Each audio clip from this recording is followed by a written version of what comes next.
జ్ఞానం. జ్ఞానానికి ఆధారం ప్రశ్నించడమే. తమ ప్రశ్నలకు గురువుల సమాధానాలు వివరణలను ఆకలింపు చేసుకుంటూ శిష్యులు జ్ఞానవంతులు అవుతారన్నమాట. ప్రశ్న జవాబుతోనే మానవ మేధస్సు వికసిస్తుంది.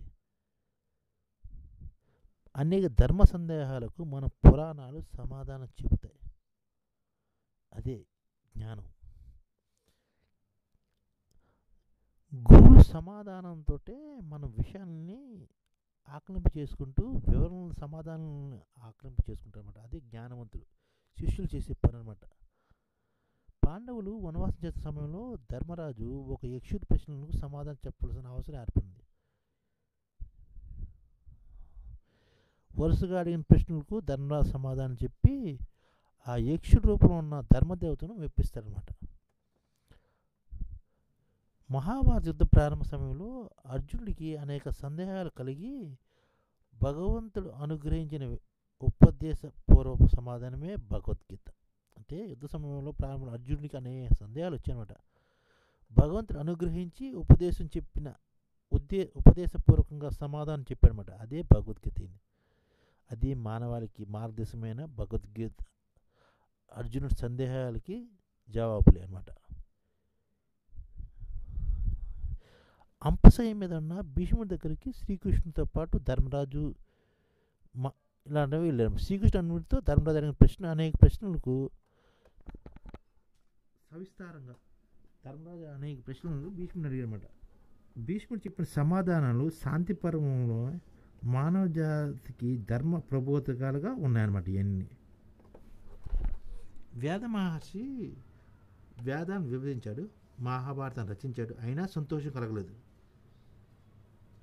తన ఆశ్రమానికి వచ్చిన నారదుడు వ్యాసుడిని తన విచారణ కారణమేమని ప్రశ్నించినప్పుడు ధర్మ విశేషాలన్నీ వెల్లడించిన వ్యాసుడు విష్ణు కథలు మాత్రం సమగ్రంగా చెప్పలేదన్న విషయాన్ని నారదుడు గుర్తు చేశాడు.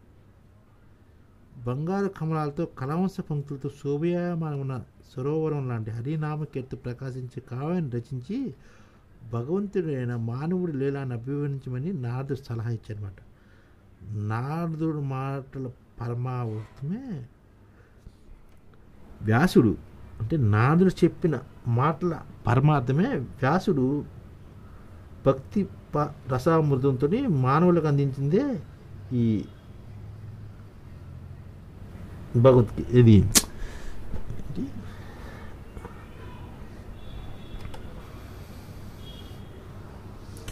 మహర్షులు మనసులో ఉత్పన్నమైన సందేహాలకు సమాధానాలు మానవులకు జీవనశైలిని నిర్దేశిస్తూ లోక కళ్యాణానికి కారణమవుతుందన్నమాట. మనసు సంధించే ప్రశ్నలకు సమాధానం కనుగొనే ప్రయత్నంలో పరిశోధన ప్రారంభించిన వారు శాస్త్రవేత్తలు అవుతున్నారు. నూతన సిద్ధాంతాలను ఆవిష్కరిస్తున్నారు. ఆధునిక కాలంలో ప్రశ్నిస్తేనే న్యాయం జరుగుతుంది. ప్రశ్నలతోనే నిజం వెలుగు చూస్తుంది. అనిత్యం సందేహాలు సతమయ్యే వారు జీవితంలో ఏమీ సాధించలేరు. సమస్య ఎదురైనప్పుడు వివేకంతో యోచించి పరిష్కరించే ప్రయత్నం చేసేవారు విజయ పదంలో ప్రయాణిస్తారు. జ్ఞానానికి ఆధారం ప్రశ్నించడమే.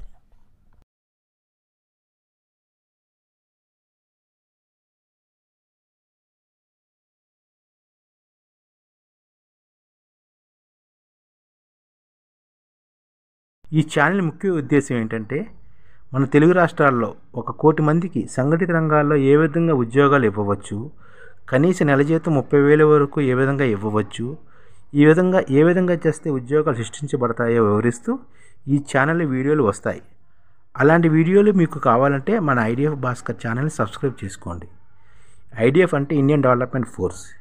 ఈ వీడియోలు చూసిన తర్వాత మీకు నచ్చితే లైక్ చేయండి, మీ ఫ్యామిలీ మెంబర్స్కి షేర్ చేయండి, మరియు మీ ఫ్రెండ్స్కి షేర్ చేయండి. Thank you. నమస్కారం.